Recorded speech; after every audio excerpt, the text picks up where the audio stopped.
We have right there a picture-in-picture look of the new Congress. It is the opening day of the 119th Congress.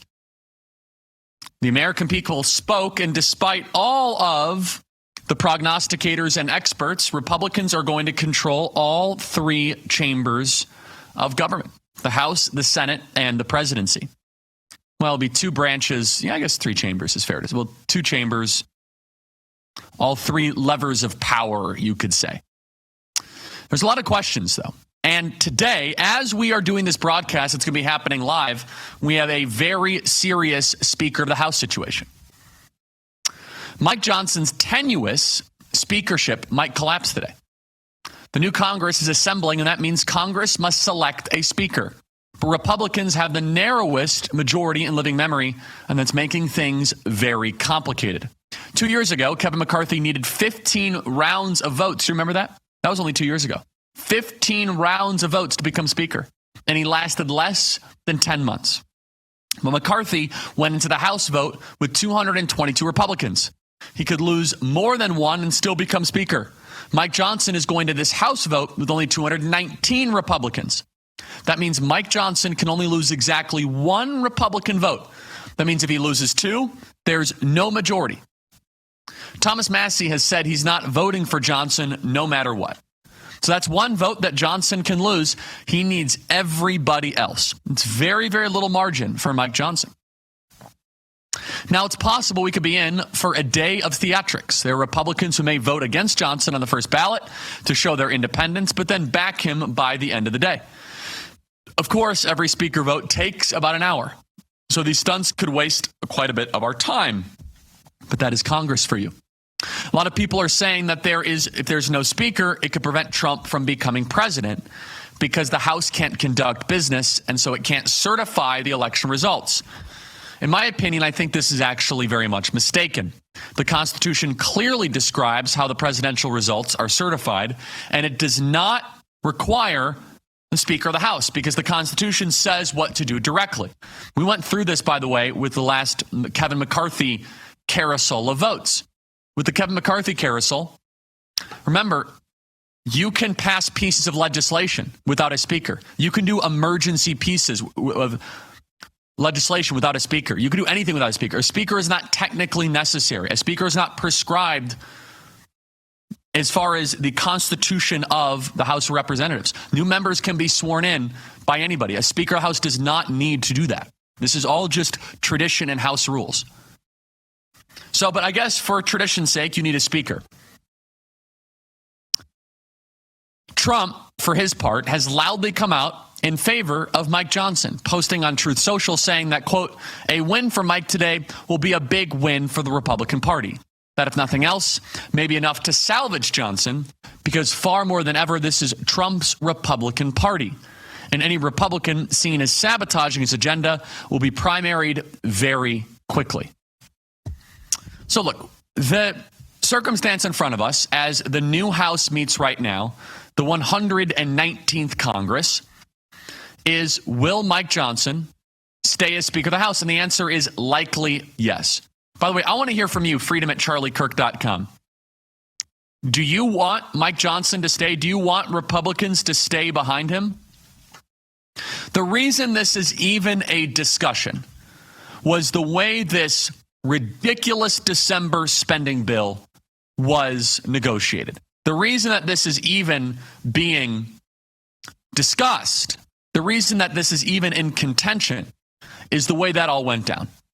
Remember, Speaker Mike Johnson quietly and secretly negotiated a deal behind the scenes to create a multi-thousand page bill. I think it was like 1,500 pages to be specific, with Hakeem Jeffries and with Chuck Schumer,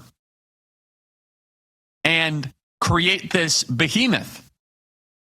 Call it a continuing resolution when it really wasn't. That included funding Ukrainian biolabs.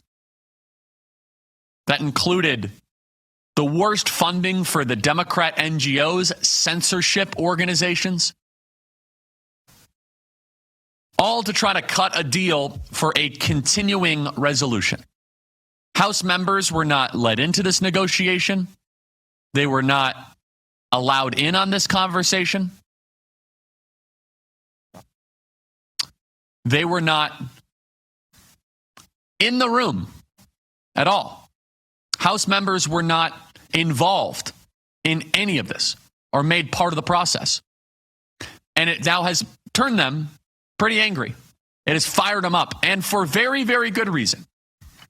Many of these House members that we had on our program, such as Byron Donalds and many others, they've said we were not even involved in this process. And look, the final deal was better than it was, thanks to you, the grassroots, standing up. The final continuing resolution was better, but we still did not win the way we should have. A CR should have just been one page. We should have got a debt ceiling, and we got 0 spending cuts. All because why? Members of Congress wanted to get home for Christmas. Members of Congress wanted to get home for a Christmas vacation. Nurses, airline pilots, ER doctors, police officers, firefighters, they all have to work on Christmas, but members of Congress did not. And so look, on this program, we're not going to lead the battalion and say we must remove Speaker Johnson. But I will say passively, we just won a mandate election in November. This should be a no question speaker's race. But the reason it isn't is worthy of emphasis and reflection. Is that they've been trying to play games with every major issue against the will of the American people and against the will of the Republican Party for quite some time. Spending cuts, secure border, defunding the FBI. Instead, we have more money going to the FBI. We got nothing on the border. Remember when we were told by House leadership, we must give money to, we're not going to fund the government until we have a secure border. And that was all just a bunch of rubbish. It was a bunch of balderdash, a bunch of nonsense, a bunch of horse pucky. And so then, of course, the counter argument is, okay, then who? We don't have a good answer to that. That's why I'm kind of in a passive position here. But no Ukraine, we are told that there should be no money sent to Ukraine without border security. And yet we spent hundreds of billions of dollars on Ukraine thanks to this Congress. Has Mike Johnson and the House leadership earned, emphasis on the word earned, your trust and your vote? Is this the best that we can do? And I see the argument. The president wants him, and the president should get what he wants. President Trump wants Mike Johnson. President Trump should get Mike Johnson. He's gone all in. He's going to bat for him. Trump wants Johnson. Trump deserves a honeymoon. I totally respect that. There is an anonymous letter right now circulating around Congress over the last few days, all regarding very valid criticism that we share. A group of conservatives and potential opposition votes against Speaker Johnson are circulating a document laying out a scorecard that lists out multiple failures of this last Congress. While the author remains unnamed, it hits the talking points being shared by Johnson's critics. How Republicans have repeatedly added to the nation's debt, passed aid to Ukraine without the support of the majority, the GOP majority, reauthorized FISA. In particular, they took issue with how the last government spending bill was handled ahead of Christmas. Is this the best we can do? I suppose that is, I guess, the threshold we're at. President Trump wants Mike Johnson. That is what we are going to get.